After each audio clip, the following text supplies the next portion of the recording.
Welcome to The Explainer. Today, we're going to break down a really fascinating story about a super clever tax plan. We're talking multiple countries, a pile of profits, and a court that decided some very fancy paperwork didn't quite match up with reality. Let's get into it. So let's say you're a business owner, right? And your company, it's just sitting on a pile of cash, years of accumulated profit. The huge question you're always going to face is, how do I get that money out without handing a massive chunk of it over to the tax man? And that is the exact problem at the heart of our story today. And for the company in our story, this wasn't some abstract problem. We're talking about a very specific number, 15%. A 15% tax hit if they paid dividends directly to the owner. And you better believe they were determined to find a way around that. So what did they cook up? Well, this is where it gets interesting. They kicked off this, international shuffle, a corporate dance across multiple countries, all designed to use European Union law to their advantage. Let's walk through exactly how they set this whole thing up. Okay, so here's the play-by-play. First, you've got this profitable company in Lithuania. Let's call it Company X. Now, instead of just paying out the profits, the owner does something different. They sell the whole company to a firm in the UK. But wait, it doesn't stop there. Almost immediately, that UK company turns around and sells it again, this time to a brand new company they just set up in Estonia. And only then, after all that shuffling, does Company X finally pay out its dividends to its new Estonian owner.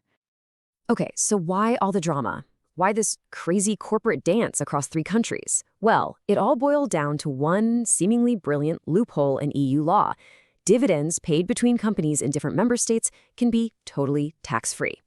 On paper, it looked perfect, a completely legal way to get that tax rate down to 0. But as you can probably guess, it wasn't quite that simple.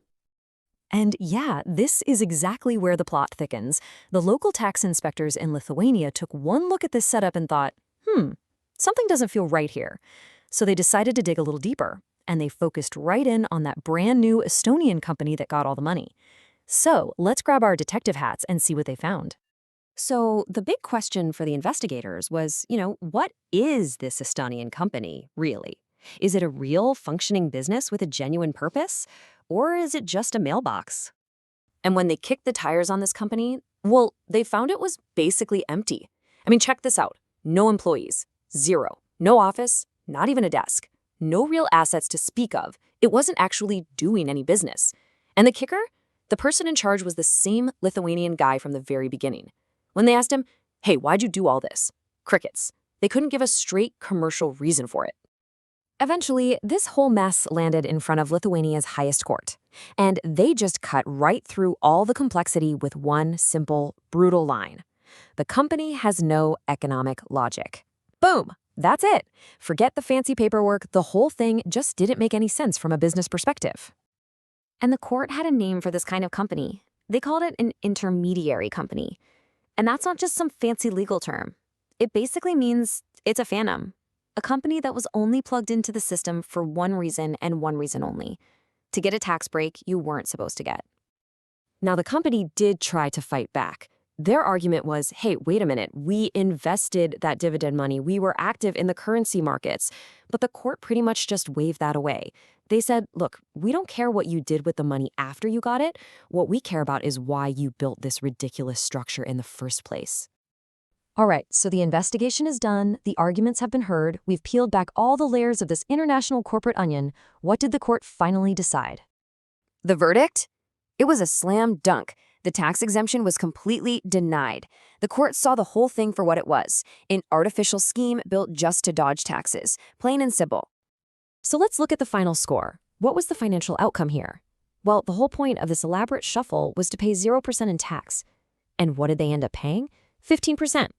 Exactly the amount they were trying to avoid from the get-go. All that work, all that complexity, for absolutely nothing.